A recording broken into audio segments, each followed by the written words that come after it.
నువ్వు నువ్వు మద్యపానం తాగుతున్నావురా బాగా తిండిపోతువురా అని చెప్పి ఆయనే స్టేట్మెంట్ ఇచ్చుకున్నాడు అక్కడ యేసు. అది ప్రాబ్లం ఇప్పుడు. అందుకే నేను ద్రాక్షరసం తాగనండి దేవుడి రాజ్యం వచ్చేదాకా. మరి అక్కడెక్కడ మ్యాచ్ అయిపోయిందిగా. బైబిల్లో అందుకనే ఇక్కడ కొంత అక్కడ కొంత రాసి ఉంటుంది. అందుకే ఇక్కడ వచ్చిన అక్కడ వచ్చిన తీసుకొని చూసుకోవాలి మనం ఆయన తాగాడా లేదా అని. ఇప్పుడు కాదు తమ్ముడు, ఇండియాలో తాగటం తప్పు తమ్ముడు, ఫారెన్ లో కామన్ అది. ఆడవాళ్ళు కూడా తాగుతారు అక్కడ. ఏసు తాగిపోతాయినంత మాత్రం ఏమైంది, వాళ్ళకి అది అలవాటు. అది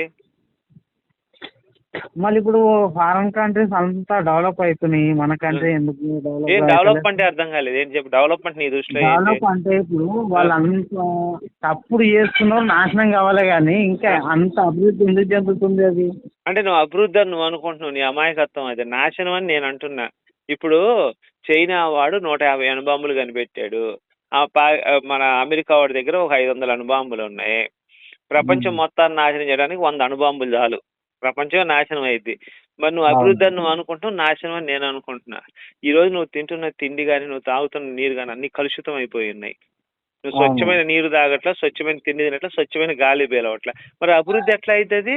100 సంవత్సరాల క్రితం వెళ్తే ఒక యాపిల్ పండు, సీతాఫల పండు, జామకాయ తింటే ప్యూర్ ఏమి కలపకుండా ఉండేవి. ఇప్పుడు అన్ని ఎరువులు కొట్టి మందు కొడుతున్నారు. డెవలప్మెంట్ ఎట్లా అయితే తమ్ముడు? మన నాశనానికి అది. ఇది వరకు అసలు హాస్పిటల్స్ కానీ మెడికల్ షాపులు కానీ అసలు ఉండేవి కాదు 100 సంవత్సరాల క్రితం. ఇప్పుడు ప్రతి ఇంట్లో ఒక మెడికల్ షాప్ ఉంటుంది. మరి అభివృద్ధి ఎట్లా అయితే? నాశనం. ఇప్పుడు ఎట్లా ఉంటుందంటే బాగా కాలు చితక కొట్టుకొని దానికి నువ్వే ఆయింట్మెంట్ తయారు చేసి రాసుకుంటున్నావు. నువ్వేమనుకుంటున్నావు? నేను ఆయింట్మెంట్ కనిపెట్టాను కదా, నేను కాలుకి రాసుకుంటున్నావు కాబట్టి నేను గొప్ప అనుకుంటున్నావు. మరి నీకు నువ్వే చితక కొట్టుకున్నావు అన్న సంగతి నీకు తెలియట్లే అక్కడ. ఇంకోటి సార్, నేను సరే ఇవన్నీ కాదులే. నువ్వు ఏసుని ఎందుకు నమ్ముకున్నావు చెప్పు, నాకు చాలా ఇంట్రెస్టింగ్ ఉంది. అసలు ఏం జరిగింది నీకు మంచిలో, నీ యొక్క అనుభవం చెప్పు, వింటాను నేను. నువ్వు ఏసుని ఎందుకు నమ్ముకోవాల్సి వచ్చింది? ఏం చేశాడు ఆయన నీకు మంచి? ఏం లేదు, తాగొద్దు, తినొద్దు, తిరగొద్దు, చెడు చూపులు చూడొద్దు. నేను కాదు అసలు నువ్వు ఎందుకు అంటే నీకు ఏం చేశాడు ఆయన మంచి? నాకు ఏం చేయలేడు ఆయన. తాగద్దు తిరగద్దని అమ్మా నాన్న కూడా చెబుతారు కదా తమ్ముడు. ఆయన దాకా ఎందుకు? మన ఇంట్లో అమ్మా నాన్న చెబుతారు తాగద్దురా, తిరగద్దురా, మంచి పనులు చేసుకొని బతకరా, హాయిగా కష్టపడి బతుకురా. మన ఇంట్లో వాళ్ళు చెప్తారు, ఆయన చెప్పేది ఏముంది బొచ్చు అక్కడ. అది చదివితే ఇప్పుడు మన ఇంట్లో వాళ్ళు మీ అమ్మ మీ నాన్న చెప్పలేదా నీకు? మా నాన్న చనిపోయాడు సార్. ఇప్పుడు మీ అమ్మగారన్నా ఒరే తాగుళ్ళు ఇట్లాంటి వద్దురా, హాయిగా బతకరా మంచిగా అని చెప్పలేదా మీ అమ్మ మీ నాన్న? మా అమ్మ మాత్రం అయితే చూడండి, మా తమ్ముడు మా చెల్లెలు అని చెప్పేసి నాది ఆస్తి గుంజుకున్నారు, అన్ని గుంజుకున్నారు సార్. ఇప్పుడు మా అమ్మ మా నాన్న చిన్నప్పుడు చెప్పారు నాకు, అయ్యా తినకు, పాడు పనులు చేయకు, మద్యపానం ఇట్లాంటివి చేయకయ్యా చెప్పారు. నీట్గా నేను విన్నాను, చక్కగా ఈ రోజు నీట్ గా ఉన్నాను నేను. ఏం చెప్పేదే ఉంది బొచ్చ, అవన్నీ మనకు తెలిసినవే కదా, మనకు తెలియని ఏమని చెప్పాడు ఏసు చెప్పు అని. మీ అమ్మ మీ నాన్నకంటే మంచి మాటలు ఏం చెప్పాడు యేసు? అది చెప్పుకొని. మా డాడీ చనిపోయి 2-3 ఏళ్ళు అయితే తమ్ముడు. సరే ఇప్పుడు మీ డాడీ సంగతి తీసే. ఇప్పుడు మన తల్లిదండ్రులు చెప్పని దానికంటే యేసయ్య మంచి ఏమని చెప్పాడా మనకి? అది చెప్పు సమాధానం నాకు. నాకేందంటే కొన్నిసార్లు డౌట్ ఏమదంటే, నేను ఫస్ట్ నుంచి కూడా సనాతన ధర్మమే నమ్ముతాను ఫస్ట్ నుంచి. కానీ మా వాళ్ళు ఫస్ట్ యేసయ్యని బాగా నమ్మేది. ఫస్ట్ ఎవరంటే మా సిస్టర్, మా చెల్లెలు. మొగల్ని తీసి పెట్టుకుని వచ్చేసి బ్రోకరిజం చేస్తున్నారు మా సిస్టర్. మరి యేసు ఏం చేస్తున్నాడు? మీ సిస్టర్ కలపలేదా? కలపలేదు. కలిపిండు కానీ ఇప్పుడు ఆమెకి లైఫ్ మంచిగా ఉంది. ఎట్లుందంటే ఎంఆర్ఎఫ్ తెలుసు కదా సార్? ఎంఆర్ఎఫ్ టైర్ షాపు, పెద్దది కంపెనీ ఎంఆర్ఎఫ్. ఎంఆర్ఎఫ్ కంపెనీ వేళదేనా? వాళ్ళది కాదు సార్. కంపెనీ వేళది కాదా? Okay okay. కంపెనీ వాళ్ళది కాదు, వాళ్ళ దాంట్లో పని చేస్తుంది. Okay okay. దీంట్లో పని చేస్తుంది. ఇక చెడు మార్గాలలో పోయి ఇప్పుడు యేసయ్య ప్రార్థన చేసుకొని అది చేసుకొని మోకాళ్ళ ప్రార్థన అది ఇది అని చెప్పేసి ఇక పాస్టర్ చెప్పినట్టు వింటారు. పాస్టర్ దగ్గర వెళ్తుంది మీ చెల్లి.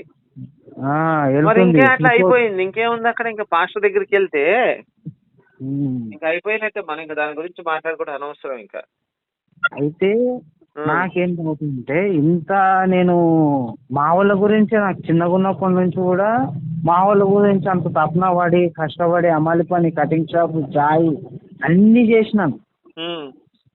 మా వాళ్ళు అందరు కలిసి నాకు ప్రజెంట్ ఒక రోజు మా ఇల్లు నేను అందరూ ఒక గూటికి వచ్చేసి మా డాడీది ఆస్తి ఉండే అది అమ్మేసినాం, భూమి అమ్మేసినాం, డబ్బులు వచ్చినాయి.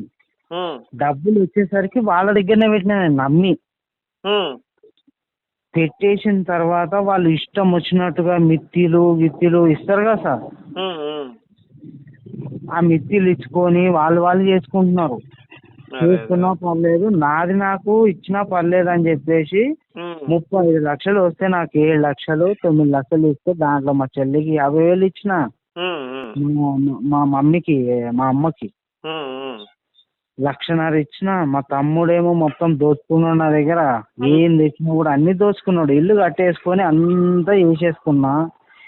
ఇంటి వెనకకి క్రిస్టియన్స్ ఉన్నారు, ఫస్ట్ హిందూసే వాళ్ళు.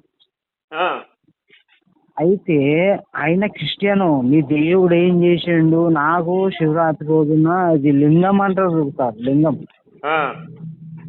ఆ శివరాత్రి రోజున లింగం దొరికింది నాకు, తీసుకొచ్చి ఇంట్లో పెట్టిన వాళ్ళ ఇంట్లోనే. శివలింగం? శివలింగం. నా ఇల్లు అవుతుంది, ఇది ఇల్లు కడుతున్నా నేను, వాళ్ళ ఇంటకే కిరాయికున్నా, రెంట్కున్నా. ఆడున్న కావాలా నువ్వు దొవ్వు, నీకు బంగారం దొరుకుతుంది, అది దొరుకుతుంది అంటే, నేను ఇటువంటి పిచ్చి నమ్మకాలు నేను నమ్మను, నేను పని చేసుకొని బతుకుతా కాబట్టి అది వచ్చేది ఉంటే ఎట్లా అని వస్తుంది అని చెప్పేసి కరెక్ట్. నేను అది ఇది చేసిన వేస్ట్. అది నాకు తెలిసిన మటుకు నేను కష్టపడిందే నాకు దక్కుతున్నది అంటే అదే నాకు చాలు, నీతో నాకు ఏమీ అవసరం లేదు. అయితే ఆయన ఏమన్నాడు తెలుసా నాకు, నాకేందంటే మా మమ్మీ డాడీ మా అయ్య నమ్మింది, మా అమ్మ నమ్మింది కూడా నేను నమ్మను. మా డాడీ ఏమైతే నమ్ముతాడో అది ఏమన్నా ఉండదు, దేవుడు మన సనాతన ధర్మం శివరాత్రికి ఒక్కపోతు ఉంటాడు, పిచ్చిగా తాగుతాడు మా డాడీ. క్రిస్టియన్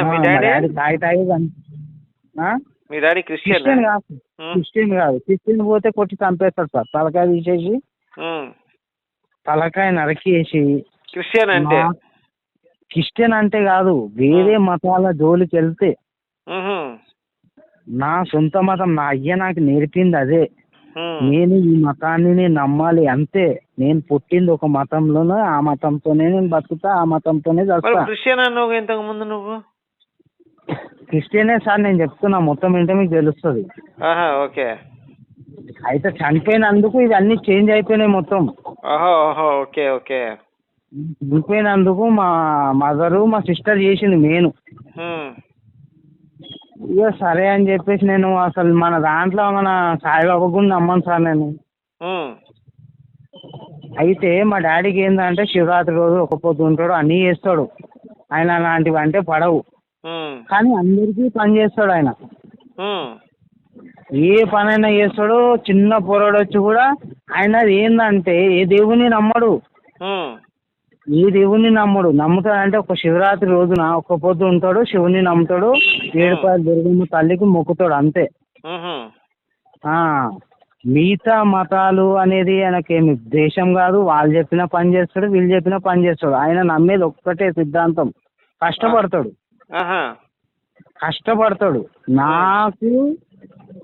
నాకు ఏదైతే వచ్చిందో దేవుని గురించి కాదు, నేను కష్టపడినా కాబట్టి నాకు వచ్చింది. మా తల్లిదండ్రులు నమ్మింది ఏంటంటే ఈ దేవుని నమ్ముతారు అంతే, నేను అదే నమ్ముతా. నాకు అవసరం లేదు మిగతా మతాలు గీతాలు, నా దేవుని కూడా ఒక్కొక్క టైంకు నేను నమ్మ. నా కష్టాన్ని నేను నమ్ముకొని బతికిన, వాళ్ళని మొక్కుతా. ఎందుకు మొక్కుతా అంటే పరాయి మతము, చదువుకోలేడు, కొద్దిగా తాగుతాడు, అమలు పని చేసుకొని బతికినాయన. ఆయన కష్టానికే ఆయన మొక్కుతాడు తప్పితే ఇంకే దానికి మొక్కడు, ఏ దానికి లొంగొస్తారు. మళ్ళీ శివరాత్రి వచ్చింది అనుకో, 7 దుర్గమ్మ తల్లికి పోయి ఆడ ఉండి కోడినో మేకనో కోసి దండం కోసి పెట్టుకొని వస్తాడు.